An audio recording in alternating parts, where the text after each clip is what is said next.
The galaxy was vast, ancient, and often cruel. Princess Aelora stood before her chamber's wide viewport, gazing at the infinite tapestry of stars. Each shimmering point of light represented worlds, alliances, and conflicts far beyond her comprehension, but none weighed heavier than the alliance forged in her name. Her people, the Seraphii, prided themselves on their grace, intellect, and psychic mastery. They were diplomats, artists, and scholars, never warriors. Humans, however, were the opposite.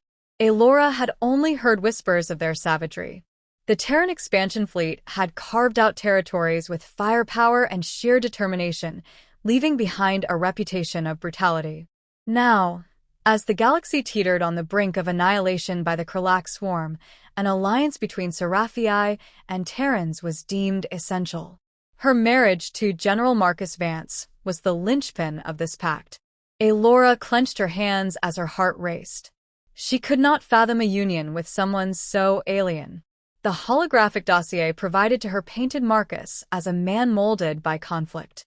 Images of his sharp, scarred features and cold, calculating eyes haunted her. The reports described him as ruthless, a commander who had won impossible battles through merciless strategies. The thought of standing beside him, let alone sharing a life, made her stomach churn. Yet, duty to her people came before her fears. She reminded herself of this as the ceremonial ship approached. The elders had made it clear. The Krelax Swarm was unstoppable unless humanity's technological prowess and Seraphii's psychic capabilities were combined. Their enemies didn't discriminate. Entire planets, Seraphii, human, and others, had been consumed. Aelora's union with Marcus symbolized hope, but she felt like a sacrificial lamb. Her psychic abilities, usually her greatest comfort, betrayed her now. No matter how deeply she probed her future, it was obscured in fog. Her personal attendant entered quietly, placing the final touches on her ceremonial gown. It was a masterpiece of woven light, designed to radiate the elegance of her species. Aelora glanced at her reflection. Her skin glowed faintly, her eyes shimmering with the same blue brilliance as her planet's oceans. To the Seraphii, she embodied perfection, yet she felt hollow. "Your Highness, the Terran delegation awaits," her attendant murmured, bowing low. Aelora's heart skipped a beat. She nodded, her voice steady despite her inner turmoil. "I am ready." The journey through the halls felt like an eternity. The ship itself was a strange amalgamation of Seraphii aesthetics and Terran practicality. Smooth, iridescent surfaces met cold, utilitarian metal. The contrast was jarring, a physical manifestation of the union she was about to enter. As she approached the grand chamber, her fear grew. Every story she'd heard about humans played in her mind. Marcus Vance was the man who had scorched a colony to save a fleet. He was the commander who had sent soldiers to certain death, valuing victory above life. How could she trust someone like that? The doors parted with a hiss, revealing the delegation. Aelora stepped forward, her chin high despite the trembling in her chest. The ceremony ship was bathed in a cold, sterile light. At the center stood Marcus Vance. Her breath caught. He was nothing like she had imagined. The moment her eyes met his, Aelora's mind faltered. Marcus Vance stood tall and imposing, his presence commanding the room effortlessly. His reputation had painted him as a brute, yet his bearing spoke of discipline, precision, and restraint.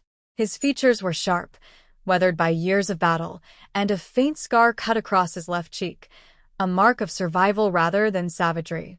His dark eyes, however, were what caught her off guard. They weren't cold or cruel. They held an intensity, yes, but beneath it was something she hadn't expected. Purpose. He bowed his head slightly, a gesture of respect rather than submission. "Princess Aelora," he said, his voice deep but measured. "It is an honor to finally meet you." His words were polite, but the weight behind them unsettled her. She inclined her head in response, her movements graceful yet rigid, as though any misstep might crack the fragile diplomacy between their people. "General Vance," she replied, her tone formal. "I trust your journey here was efficient." A flicker of something crossed his face. Was it amusement? Efficient enough, he said. I hope the accommodations aboard the ship are to your liking. His courtesy was unexpected. Where was the ruthless predator she had envisioned? Aelora felt a pang of frustration at her inability to read him psychically. His emotional presence was like a wall, impenetrable and unyielding. Humans were supposed to be emotionally volatile, easy to sense, yet Marcus was anything but. Their conversation was brief, little more than formalities exchanged under the watchful eyes of their respective delegations. But even in those moments, Aelora found herself studying him. Every move he made seemed deliberate, every word carefully chosen. He was nothing like the caricature she had feared. As the initial meeting concluded, Marcus turned to her, his gaze steady. "Would you allow me a moment to speak with you privately, Princess?" he asked. The request caught her off guard. She hesitated, glancing at her advisors, who exchanged wary looks. Finally, she nodded. Very well. They moved to a quieter section of the chamber, away from prying ears. The silence between them was heavy, and Aelora struggled to maintain her composure. Her heart raced, though she couldn't tell if it was fear or something else entirely. You seem tense, Marcus observed, his tone devoid of mockery. Is it any wonder? She countered. You are not what I expected. He tilted his head slightly, a hint of curiosity in his expression. And what did you expect? A warlord, she admitted, the word laced with distrust. A man who values conquest above all else. Marcus's lips quirked in a faint, almost imperceptible smile. And now that you've met me? She hesitated. I'm uncertain. He leaned closer, though not in a threatening way. His voice softened, though it carried the weight of conviction. Good. Uncertainty means you're willing to see for yourself. The statement lingered in the air, its simplicity both disarming and profound. For the first time, Aelora felt a crack in her fear, a glimmer of something she couldn't yet name.